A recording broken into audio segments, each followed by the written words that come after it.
Bienvenue dans cette vidéo, je suis contente de vous retrouver. Je voudrais vous montrer mes 3 derniers livres coup de cœur. Enfin coup de cœur surtout pour mes enfants qui ont, alors Léo qui a 5 ans, bientôt 6 ans, non faut que j'arrive à le dire, bientôt 6 ans, et Gaël qui a 2 ans et demi. Ils me demandent inlassablement ces 3 livres en ce moment. Vous savez, des fois ils ont des périodes où ils ont besoin de lire, relire, relire les mêmes livres. Et on est sur ces livres-là depuis peut-être un mois. Et donc je vous les présente dans cette vidéo. Le premier de ces 3 livres, c'est plutôt Gaël qui me le demande. Il s'appelle « J'aime mon corps ». Je pense que c'est vraiment à partir de 18 mois qu'on peut commencer à l'introduire auprès de notre enfant. Il vient appuyer une vidéo que j'ai publiée sur les réseaux sociaux récemment qui s'appelle « Quand mon enfant découvre son corps » et qui est vraiment sur le rapport au corps de nos enfants qui sont en pleine découverte et le message qui est extrêmement important de leur transmettre sur l'importance que leur corps leur appartient, c'est eux qui en disposent, il est à eux. Et donc ce livre-là vient vraiment appuyer ce message et il est super. C'est un petit livre vraiment facile à lire. J'aime mon corps, j'aime mes jambes, mes pieds, j'aime mon cœur. Je vous montre rapidement. Et mon sexe, effectivement. On en parle très peu aux enfants, mais ça fait partie de leur découverte. J'essaye de protéger mon corps des piqûres, des blessures et des bobos. J'aime mon corps est à moi. Vous voyez l'importance de ce message pour éviter les abus, pour leur expliquer ce qu'ils peuvent faire, ne pas faire, ce que les autres peuvent faire et ne pas faire avec leur corps. Personne n'a le droit d'y toucher si je ne veux pas. C'est mon corps, ce n'est pas le sien. Il est très court à lire. Voilà, le mien. Et là, qu'est-ce qu'il y a écrit ? Rien qu'à moi et je l'aime. Donc l'importance aussi d'aimer son corps, et ça peut aussi être intéressant pour des enfants un peu plus âgés qui peuvent déjà nourrir des complexes. Si un petit copain leur dit que je sais pas moi, ils ont des grands pieds ou des petits pieds, des trop petits pieds ou des trop grands pieds, allez savoir, ça les aide à prendre conscience que c'est leur corps et qu'ils ont le droit de l'aimer comme bon leur semble. Donc voilà pour ce premier livre qui est assez simple. Il n'y a pas vraiment d'histoire, etc. Mais je pense que c'est des messages qui sont importants à faire passer. Il y a un autre livre que je tenais vraiment à vous montrer qui s'appelle « Laissez-moi tranquille » de Galia Bernstein. Il a été sélectionné au prix des Incorruptibles, je crois le 32e prix des Incorruptibles. Et il est très chouette. Et c'est un livre, alors que je commençais à lire surtout à Léo parce qu'il y a vraiment beaucoup d'anthropomorphisme. C'est un petit singe et un lézard qui se parlent. Mais je dois dire que Gaël s'est greffé à la lecture et je crois qu'il a beaucoup attiré de ça. Donc oui, il y a de l'anthropomorphisme. Alors du coup, je fais attention à Gaël à la fin du livre ou quoi. Je lui dis, est-ce que les petits singes parlent dans la vraie vie? Est-ce que les lézards parlent? Voilà, pour resituer un peu le contexte. Mais je dois dire que le message est beau. Je vous lis le 4e de couve, ça vous donnera une idée. Leïla a 2 parents, 9 tantes et 23 cousins. Ils sont bruyants, agités et veulent toujours lui faire des câlins. Impossible de faire la sieste en paix. C'est elle, Leïla, le petit singe. Alors un jour, Leïla s'en va à la recherche d'un peu de tranquillité. En chemin, elle croise un drôle de lézard qui va lui apprendre à s'apaiser et à trouver sa place. Et c'est exactement ça que j'aime, c'est qu'on parle de méditation sans parler de méditation, sans expressément donner une injonction aux enfants. Il faut méditer, il faut se relaxer et les obliger à ça parce que c'est quand même compliqué pour un enfant d'apprendre à se relaxer. Il faut surtout pas que ce soit ressenti comme un ordre ou une obligation. Là, dans ce livre, on est sur un message très doux à faire passer et de leur montrer toute l'importance de réussir à s'apaiser et à se recentrer sur soi. Et donc là, voilà, c'est Leïla qui est dans une grande famille de singes et qui fait beaucoup de bruit, qui s'agite énormément, etc. Et elle n'arrive pas à faire la sieste. Et du coup, elle s'en va. Et puis, elle rencontre un lézard sur sa route qui veut sa tranquillité.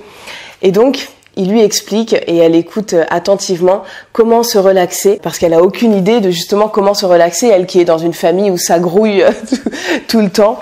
Et donc, voilà.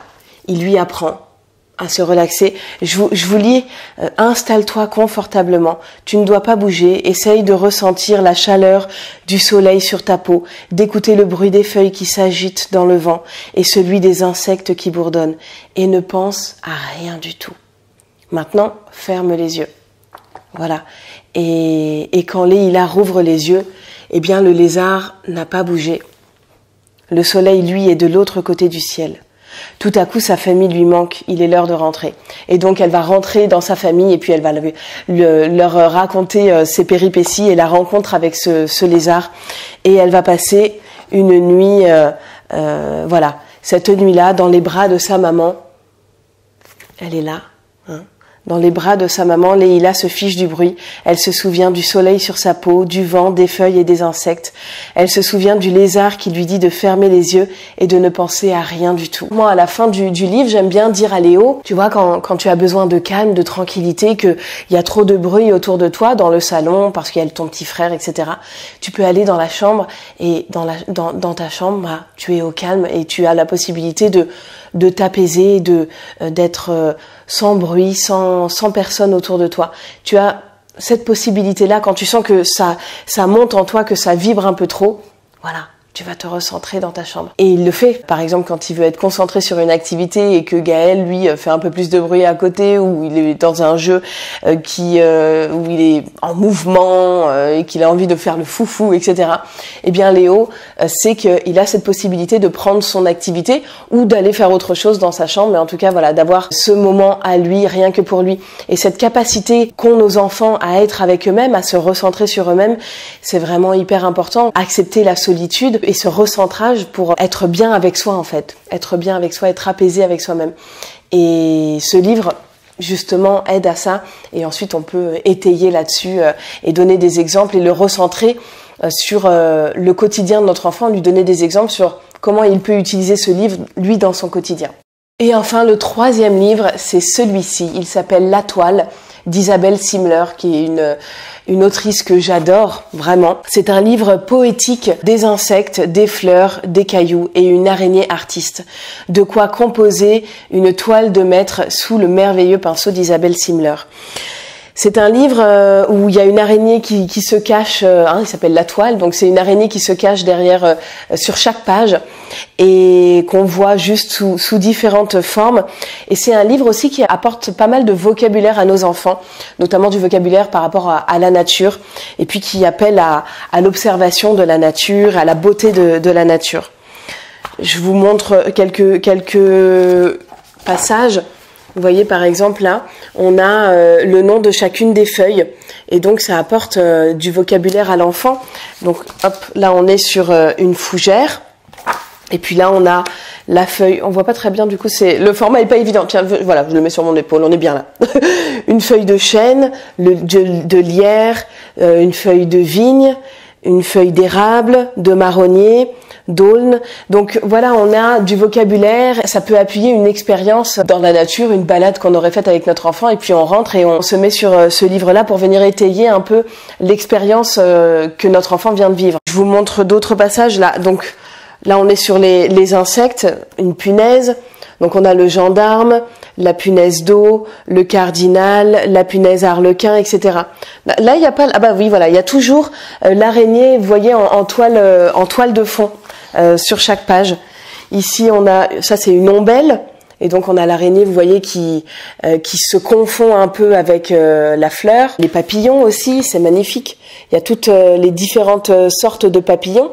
Et puis du coup, on peut les nommer avec notre enfant et on a toujours cette araignée. Là, on a le coquelicot, le pissenlit, une fleur.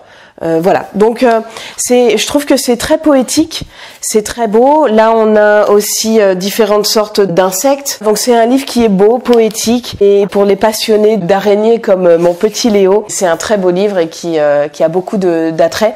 Et Gaël aussi l'aime bien à 2 ans et demi. Mais voilà, c'est surtout, je dirais, pour les plus grands. Je pense à partir de 4 ans, ça me paraît pas mal.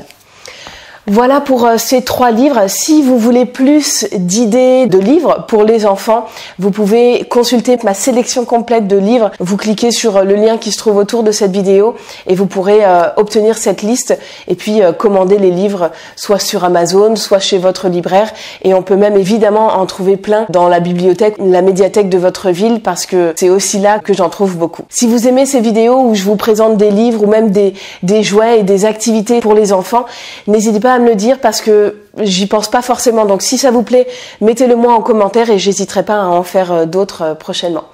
Je vous dis à très bientôt, à mercredi prochain pour la nouvelle vidéo.